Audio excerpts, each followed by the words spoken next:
program's getting a little bit bigger. We're going to grow again. We're excited to announce 2011 that we'll be working with the Windsor Spitfire Foundation.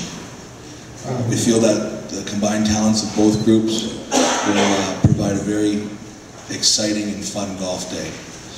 Over the past 13 years, the Hogan Memorial, we've raised quite a few dollars, and we've kept it in the community, and these guys are going to keep in the community with everybody now.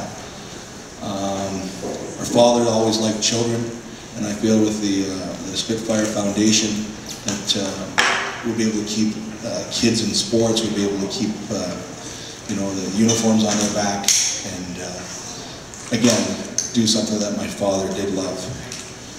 Our date is September 15th, Thursday, September 15th, so mark your calendars. It'll be at 3 different golf courses, the Ambassador Golf Course, Point West, as well as Sutton Creek.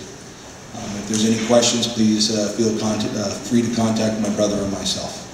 I thank everybody for being here, and I'm excited to work together, and I'm sure with these two groups, as well as the foundation, we're going to have another exciting day.